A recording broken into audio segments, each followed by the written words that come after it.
प्रिय दोस्तों, हम सब मकर संक्रांति क्यों मनाते हैं?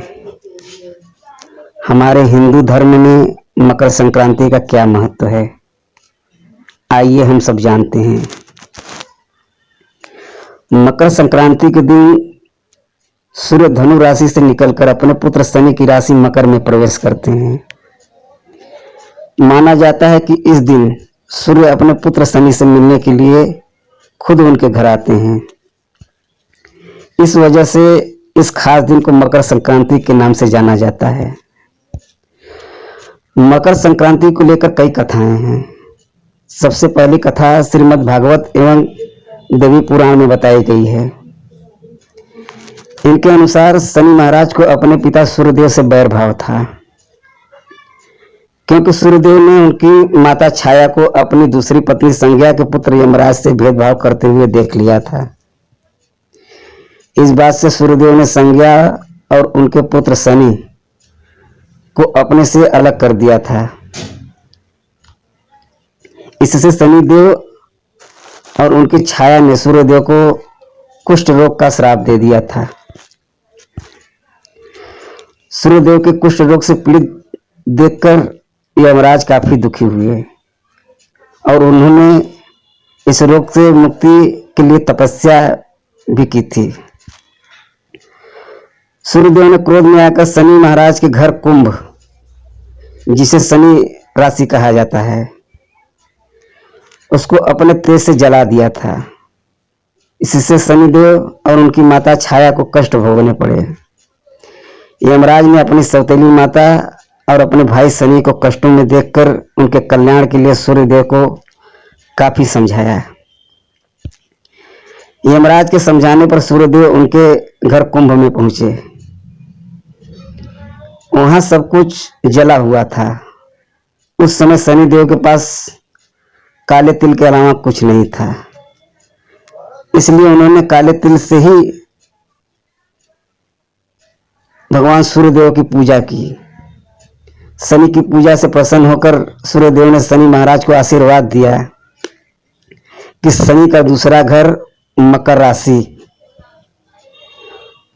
और मेरे आने पर वह धन धान्य से भर जाएगा। तिल के कारण ही शनि महाराज को उनका वैभव फिर से प्राप्त हुआ था। इसलिए शनि महाराज को तिल काफी प्रिय है।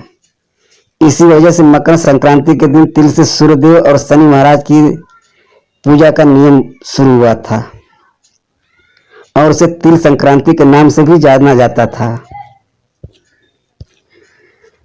मकर संक्रांति पर दूसरी कथा मिलती है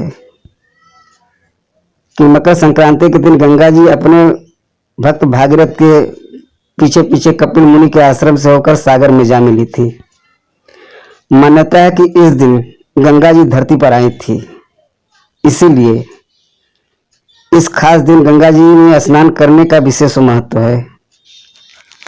इसी दिन भागीरथ ने अपने पूर्वजों का तर्पण किया था और गंगा जी ने तर्पण स्वीकार किया था। इस कारण मकर संक्रांति के दिन गंगा सागर में मेला का आयोजन किया जाता है। मकर संक्रांति की अन्य कथा यह भी मिलती है कि मकर संक्रांति के दिन ही महाभारत काल में भीष्म पितामह ने अपनी देह को त्याग दिया था। भीष्म पितामह ने अपने प्राण त्यागने के लिए सूर्य के मकर राशि में आने का इंतजार किया था। सूर्य के उत्तरायण के समय देह त्यागने वाली आत्माएं सीधे यमलोक में जाती हैं, जिससे आत्मा जन्म मरण के बंधन से मुक्त हो जाती हैं। मकर संक्रांति पर एक कथा यह भी मिलती है कि भगवान विष्णु ने असुरों का अंत कर युद्ध समाप्ति की घोषणा की थी। भगवान ने सभी असुरों को मंदार पर्वत के नीचे दबा दिया था। इस दिन बुराई और नकारात्मकता का अंत हुआ था। मकर संक्रांति हमारे लिए इसलिए खास मानी जाती है कि मकर संक्रांति के दिन अगर कोई स्नान, ध्यान, दान करता है तो उसे धन धान्य की कमी नहीं पड़ती है। मेरे प्रिय दोस्तों, यह वीडियो आपको कैसी लगी, इस बारे में कमेंट बॉक्स में अपनी राय आप अवश्य दें। और इस चैनल को लाइक, सब्सक्राइब और शेयर अवश्य करें।